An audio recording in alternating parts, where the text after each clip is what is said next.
Hi students, I welcome you to Elated English. In the Parts of Speech series, today we are going to learn a little more about verbs. அன்புக்குரிய மாணவர்களே, Parts of Speech தொடரில் நாம் இன்றைய காணொளியில் verbs அதாவது வினைச்சொற்கள் பற்றி ஓரளவு விரிவாக பார்க்க இருக்கிறோம். பாடத்திற்குள் செல்வோமா? Shall we go into the lesson?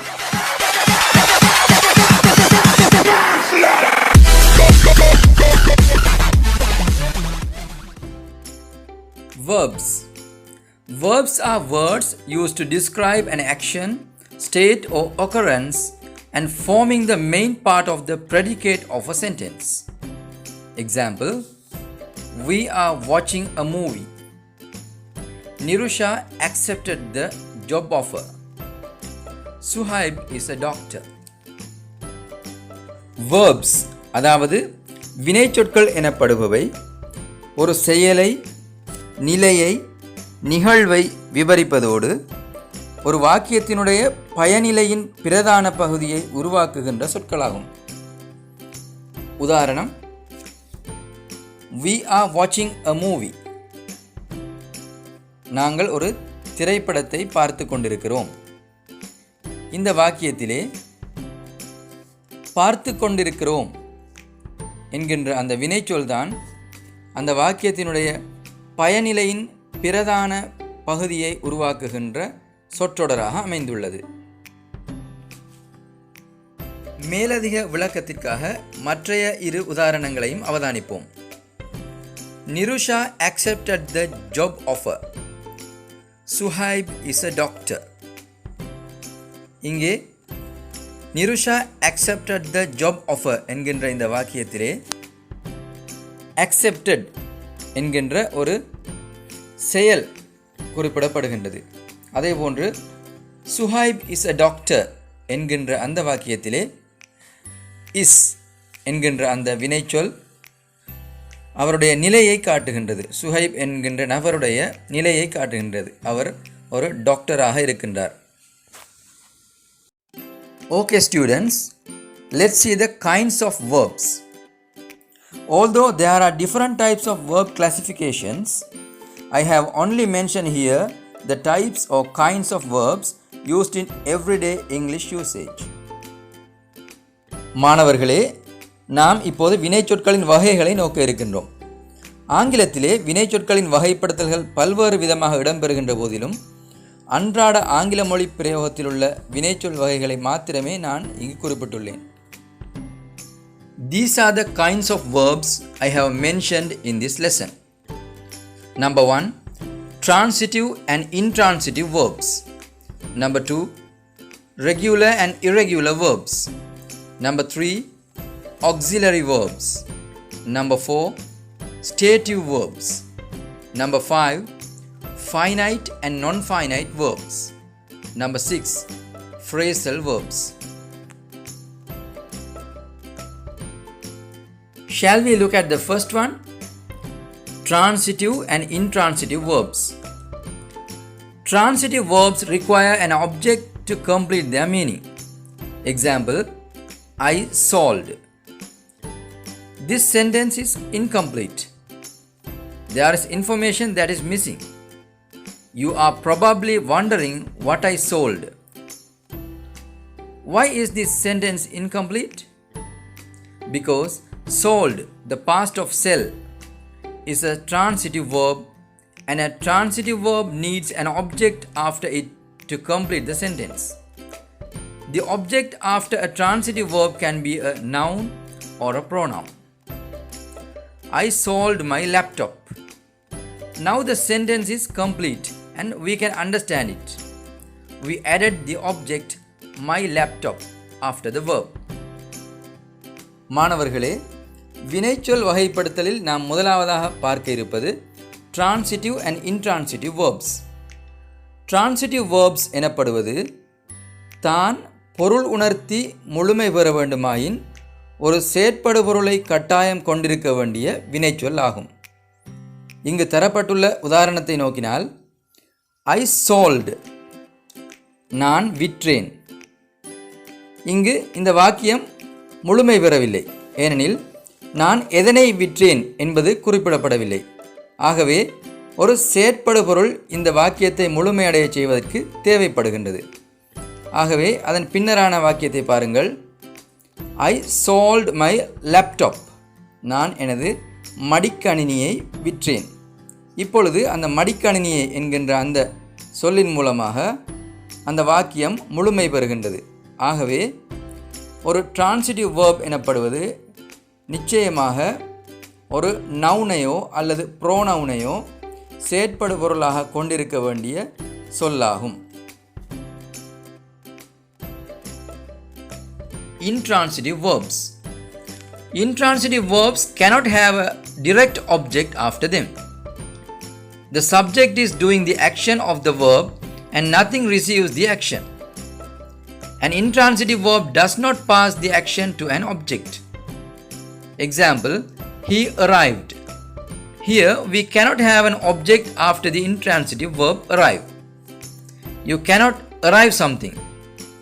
An intransitive verb expresses an action that is complete in itself and it doesn't need an object to receive the action. There are some intransitive verbs: sit, stand, appear, agree, walk, run, sleep and cry. Intransitive verbs எனப்படுபவை தான் பொருளுணர்த்தி முழுமை பெறுவதற்கு செயற்படு பொருள் ஒன்றின் தேவையை பெறாத வினைச்சொற்கள் ஆகும். அதாவது ஒரு இன்ட்ரான்சிட்டிவ் வினைச்சொல்லானது செயற்படு பொருள் இன்றியே முழுமை பெறும், பொருளுணர்த்தும். இங்கு தரப்பட்டுள்ள உதாரணத்தை நோக்கினால், he arrived, அவர் வந்து சேர்ந்தார்.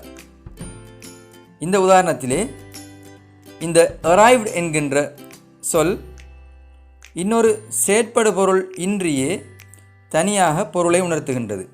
அவர் வந்து சேர்ந்தார். ஆகவே அங்கு செயற்படு பொருள் ஒன்று தேவைப்பட போவதில்லை. ஆகவே இன்ட்ரான்சிட்டிவ் வேர்ப்ஸ் எனப்படுபவை செயற்படு பொருள் இன்றியே சுயமாக நின்று பொருளை உணர்த்தக்கூடிய முழுமை பெறக்கூடிய சொற்களாகும். Number 2, regular and irregular verbs. An English verb can be regular or irregular. Regular verbs form their past and past participle forms by adding ed. There are 3 columns: base verb, past simple and past participle. Look at the examples. The base verb is walk. The past simple form is walked. It means the letters ed are added to the base verb. And also in the past participle form, walked, the letters ed are added to the base verb.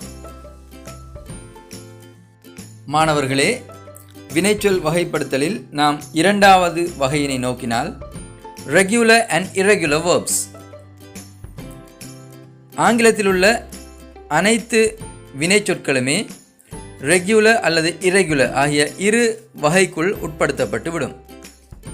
Regular verbs எனப்படுபவை past simple மற்றும் past participle ஆகிய வடிவங்களில் அவை மாற்றப்படும் பொழுது இறுதியில் ed என்ற எழுத்துக்களை கொண்டு அமைகின்ற சொற்களாகும். அதாவது இங்கே base verb, past simple, past participle என 3 நிரல்கள் காட்டப்பட்டுள்ளன. பேஸ் வேர்ப் எனப்படுவது அடிப்படையான வினைச்சொல் அல்லது வினை அடி என்று சொல்லலாம்.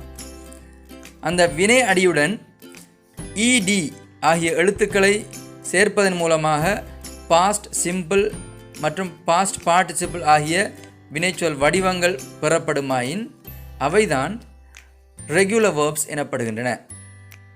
ஆங்கிலத்திலே அதிகமாக இந்த ரெகுலர் வேர்ப்ஸ் தான் காணப்படுகின்றன. Irregular verbs. Irregular verbs form their past and past participle forms in different ways. There are mainly 3 types of irregular verbs. Number 1, verbs in which all the 3 forms are the same. Example, put, put, put.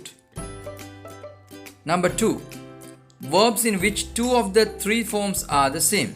Example, sit, sat, sat. Number 3. Verbs in which all three forms are different. Example, drink, drank, drunk.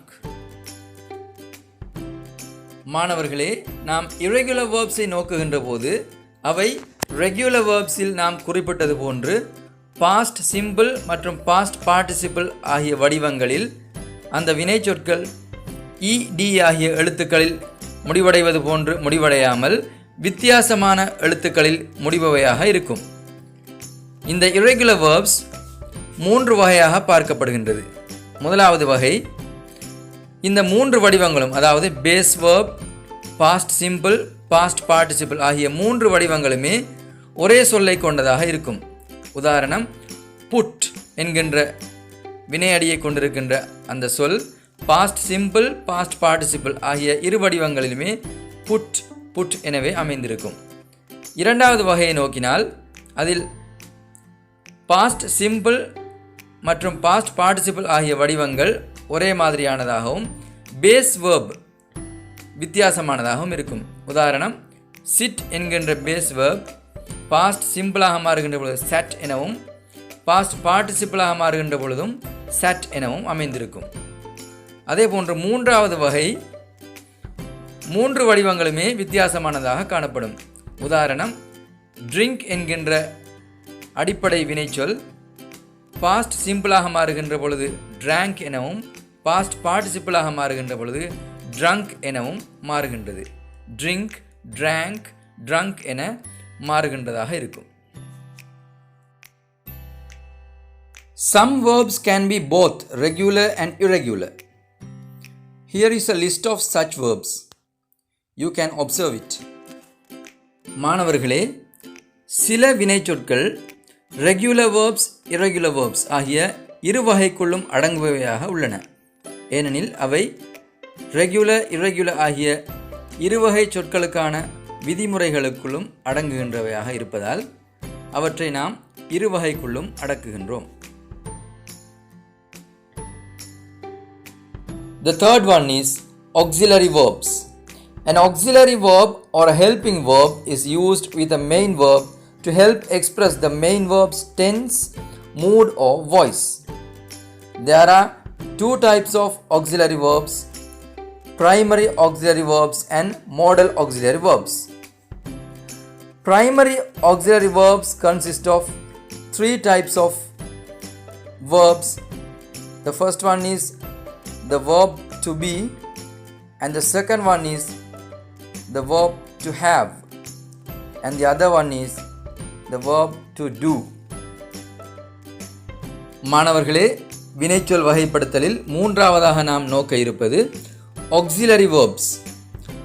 auxiliary verbs எனப்படுபவை துணை வினைச்சொல் எனவும் அழைக்கப்படுகின்றன. இந்த துணை வினைச்சொற்களானவை primary auxiliary verbs, modal auxiliary verbs என இருவகைப்படுத்தப்படுகின்றன. primary auxiliary verbs எனப்படுபவை to be எனப்படுகின்ற verb, அதேபோன்று to have எனப்படுகின்ற verb, அதேபோன்று to do எனப்படுகின்ற verb.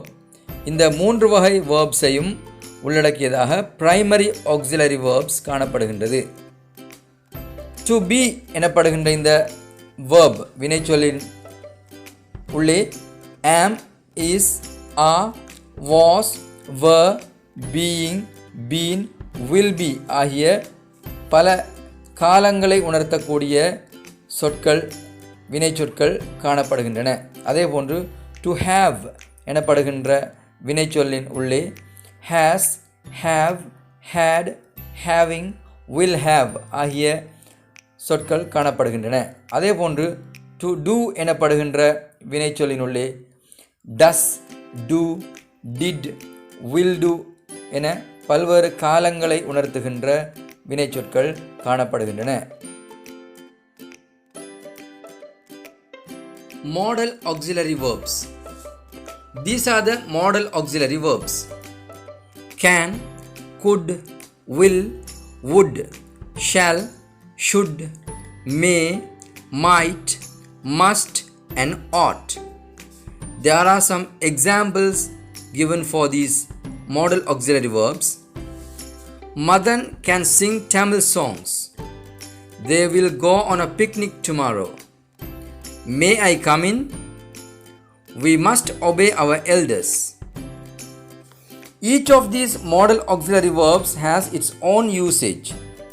We will see them in detail in another video. மாணவர்களே, மாடல் ஆக்சிலரி வேர்ப்ஸ் என்கின்ற சொல்வகையினுள் அடங்குகின்ற வினைச்சொற்கள் இங்கே தரப்பட்டிருக்கின்றன. அவற்றை பயன்படுத்தி சில உதாரண வாக்கியங்களும் எழுதப்பட்டிருக்கின்றன. அவற்றை நோக்கினால், Madan can sing Tamil songs.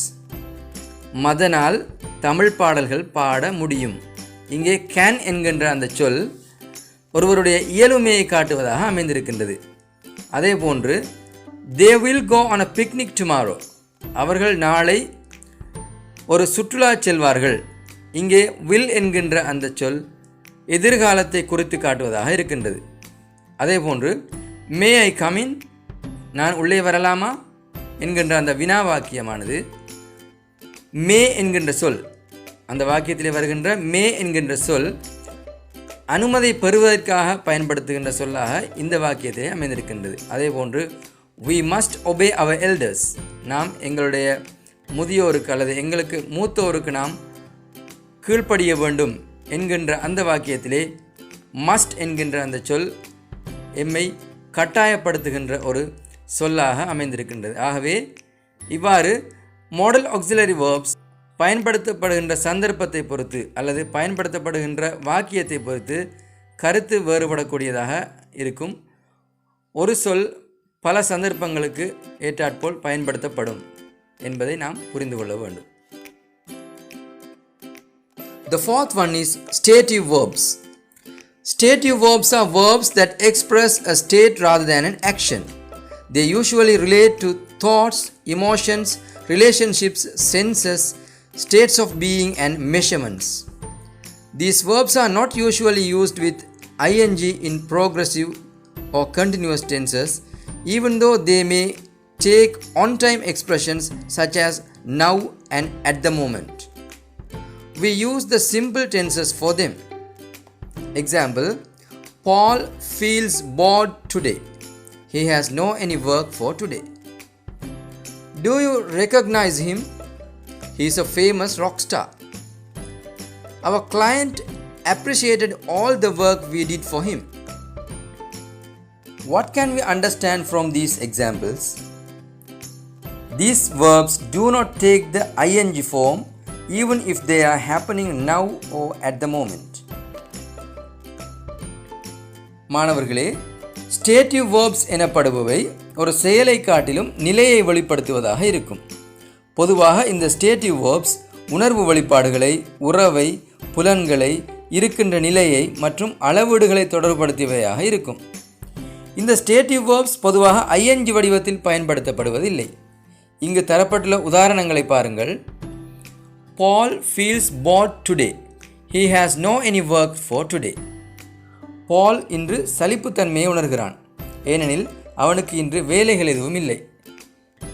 இந்த வாக்கியத்திலே சமகால சந்தர்ப்பம் ஒன்று காட்டப்பட்ட போதிலும் கூட ஃபீல்ஸ் என்கின்ற சொல்தான் பயன்படுத்தப்பட்டிருக்கிறதே ஒழிய ஃபீலிங் என்று அதனுடைய ing வடிவம் பயன்படுத்தப்படவில்லை. ஏனெனில் இந்த ஸ்டேட்டிவ் வேர்ப்ஸ் அநேகமாக ing வடிவத்தில் பயன்படுத்தப்படுவதில்லை. அதே போன்றுதான் அடுத்த வாக்கியத்திலும் கூட Do you recognize him? He is a famous rock star. உங்களுக்கு அவரை யாரென்று தெரிகிறதா அல்லது நீங்கள் அவரை யாரென்று இனம் கண்டு கொண்டீர்களா? அவர் ஒரு பிரபல நட்சத்திரம். இந்த வாக்கியத்திலும் கூட recognize என்று தான் பயன்படுத்தப்பட்டிருக்கிறதை ஒழிய recognizing என்று ing வடிவத்தில் பயன்படுத்தப்படவில்லை. ஆகவே ஸ்டேட்டிவ் வேர்ப்ஸ் பொதுவாக ing வடிவத்தில் பயன்படுத்தப்படாமல் சிம்பிள் ப்ரெசன்ட் நிகழ்கால சாதாரண வடிவத்திலேயே அநேகமாக பயன்படுத்தப்பட்டு வருகின்றது.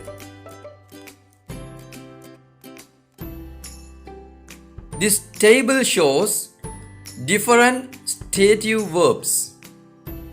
There are 5 columns: emotional states, mental states, possession, sense perceptions, and other existing states. மாணவர்களே, இந்த அட்டவணையானது ஸ்டேட்டிவ் வேர்ப்ஸ், அதாவது நிலையினை காட்டுகின்ற அந்த வினைச்சொற்களினுடைய வகைகளை குறித்து நிற்பவையாக இருக்கின்றது. அந்த வகையில் இங்கே 5 நிரல்கள் காணப்படுகின்றன. முதலாவது இமோஷனல் ஸ்டேட்ஸ், அதாவது உணர்ச்சி நிலைகளை காட்டுகின்ற வினைச்சொற்கள். அடுத்தது மென்டல் ஸ்டேட்ஸ், மனநிலைகளை காட்டுகின்ற வினைச்சொற்கள். மூன்றாவதாக பொசஷன், உடைமையை காட்டுகின்ற வினைச்சொற்கள். நான்காவதாக சென்ஸ் அல்லது பெர்செப்ஷன்ஸ், உணர்வுகளை காட்டுகின்ற வினைச்சொற்கள். இறுதியாக இவை அனைத்தும் தவிர்ந்த ஏனைய நிலைகளை காட்டுகின்ற வினைச்சொற்களாக அமைந்திருக்கின்றன. Dear students, in the classification of verbs, the next is the finite and non-finite verbs. Finite verbs: a verb which shows time or a verb which is limited by number, person, and gender of the subject is known as a finite verb. Every sentence needs a finite verb. The main verb in every sentence is a finite verb. There are 3 examples. Shima sends letters. We send letters. They have sent letters. As we can see from these examples, we can observe that the verb send used here varies according to the subjects and tenses. மாணவர்களே, வினைச்சொற்களின் வகைப்படுத்தலில் 5ஆவதாக நாம் பார்க்க இருப்பது finite மற்றும் நான் finite verbs. Finite எனப்படுவதன் பொருள் என்னவென்று பார்த்தோமேயானால் வரையறுக்கப்பட்ட என்ற பொருளை தரும். அதாவது ஃபைனைட் வேர்ப்ஸ் எனப்படுபவை அதன் எழுவாயினுடைய எண்ணிக்கை, நபர், பால்நிலை என்பவற்றினால் வரையறுக்கப்பட்ட அல்லது கட்டுப்படுத்தப்பட்ட வினைச்சொற்கள் ஆகும். நாம் இங்கே தரப்பட்டுள்ள உதாரணங்களை நோக்கினால், ஷீமா சென்ஸ் லெட்டர்ஸ், ஷீமா கடிதங்கள் அனுப்புவது உண்டு. We send letters, நாங்கள் கடிதங்கள் அனுப்புவது உண்டு. They have sent letters, அவர்கள் கடிதங்கள் அனுப்பியிருக்கிறார்கள். இந்த 3 உதாரணங்களை நோக்கினால் இங்கே பயன்படுத்தப்பட்டிருக்கின்ற சென்ட் எனப்படுகின்ற verb அதனுடைய எழுவாய் மற்றும் காலம் என்பவற்றை பொறுத்து வேறுபட்டிருப்பதை அவதானிக்கலாம். எனவே ஃபைனைட் verb எனப்படுபவை காலம், எழுவாய் என்பவற்றினால் கட்டுப்படுத்தப்படுகின்ற அல்லது வரையறுக்கப்படுகின்ற வினைச்சொற்கள் ஆகும். Non-finite verbs: a verb that does not show time or a verb which is not limited by number, person and tense of the subject is known as a non-finite verb. Therefore, a non-finite verb is never the main verb of a sentence. There are 3 types of formation of non-finite verbs. Number 1, infinitive. Example: they work hard to earn money. Shara tries to cook deliciously. Number 2, participles. Present participle and past participle. Example: add some cooking oil. Serve the cooked chicken. Number 3, gerunds. Example: cooking mutton properly is a skill. The washed car looked like new. மாணவர்களே, non-finite எனப்படுவதன் பொருள் என்னவென்று பார்த்தோமேயானால் வரையறுக்கப்படாத என்ற பொருளை தரும். அதாவது ஒரு வினைச்சொல்லானது வாக்கியம் ஒன்றில் அது கொண்டுள்ள எழுவாய் மற்றும் காலம் என்பவற்றினால் வரையறுக்கப்படாமல் இருக்கின்ற வினைச்சொற்களை non-finite verbs என்போம். இந்த non-finite verbs 3 விதமாக உருவாகின்றது. ஒன்று infinitive, அதாவது to என்கின்ற prepositionோடு பயன்படுத்தப்படுதல். to play, to sing, to eat இவ்வாறு பயன்படுத்தப்படுதல். இங்கே தரப்பட்டிருக்கின்ற உதாரணங்களை பார்த்தால், they work hard to earn money. Shara tries to cook deliciously. இரண்டாவது, present participle, past participle ஆகிய வடிவங்களில் வினைச்சொற்களை பயன்படுத்துதல். இங்கே உள்ள உதாரணங்களை பாருங்கள். add some cooking oil, இது present participle பயன்படுத்தப்பட்டிருக்கின்றது. அதே போன்று serve the cooked chicken, இங்கே past participle பயன்படுத்தப்பட்டிருக்கின்றது. மூன்றாவது, gerunds எனப்படுகின்ற ing வடிவத்தில் உள்ள பெயர் சொற்கள் பயன்படுத்தப்படுதல். உதாரணம், cooking mutton properly is a skill. The washed car looked like new. இந்த உதாரணத்தில் இந்த ing வடிவத்தில் உள்ள வினைச்சொற்களாக பார்க்கப்படாமல் பெயர் சொல், பெயரடை போன்ற வேறு வகை சொற்கள் போன்றே பார்க்கப்படுகின்றது. Dear students, in the classification of verbs, the last one is the phrasal verbs. Phrasal verbs are phrases that indicate actions. They are generally used in spoken English and informal texts. Phrasal verbs consist of a verb and a preposition or an adverb. Observe this table. A phrase is formed by adding a preposition or an adverb to a verb. That is the phrasal verbs. In the last column, meanings of those phrasal verbs are also given. வினைச்சொற்களின் வகைப்படுத்தலில் நாம் இறுதியாக பார்க்க இருப்பது phrasal verbs ஆகும். phrasal verbs எனப்படுபவை செயல்களை குறிக்கின்ற சொற்றொடர்கள் ஆகும். phrase எனப்படுவது சொற்றொடர், ஆகவே phrasal verbs என்பது செயல்களை குறிக்கின்ற சொற்றொடர்கள். பொதுவாக இந்த phrasal verbs வாய்மொழி மூலமான ஆங்கில பிரயோகத்தின் போது அல்லது முறைசாராத எழுத்து வடிவங்களில் பயன்படுத்தப்படுவதுண்டு. ஆங்கிலத்தை தமது தாய்மொழியாக கொள்பவர்கள், அதாவது நேட்டிவ் ஸ்பீக்கர்ஸ் ஆஃப் இங்கிலீஷ், இதை அதிகமாக பயன்படுத்துவதுண்டு. Here are some more phrasal verbs for you. Their meaning and sentences formed using those phrasal verbs are also given. மாணவர்களே, உங்களுடைய மேலதிக விளக்கத்திற்காக இன்னும் சில phrasal verbs இங்கே தரப்பட்டிருக்கின்றன. அவற்றினுடைய பொருள் மற்றும் அவற்றை பயன்படுத்தி உருவாக்கப்பட்ட சில உதாரண வாக்கியங்கள் என்பனவும் தரப்பட்டிருக்கின்றன. எனவே அவற்றை வாசிப்பதன் மூலமாக நீங்கள் மேலதிக விளக்கத்தை பெற்றுக்கொள்ள முடியும். நல்லது மாணவர்களே, இன்றைய பாடத்தில் வினைச்சொற்கள் என்றால் என்ன, அவற்றின் வகைகள் என்னென்ன என்பது பற்றிய ஓரளவு தெளிவை பெற்றிருப்பீர்கள் என நம்புகின்றேன். இனி மற்றொரு புதிய பாடத்தில் உங்களை சந்திக்கும் வரை விடைபெறுகின்றேன். இன்றைய நாள் உங்களுக்கு நல்ல நாளாக அமையட்டும். Well done students. I hope you have learnt about verbs and their types in today's lesson. See you with another new lesson. Have a nice day.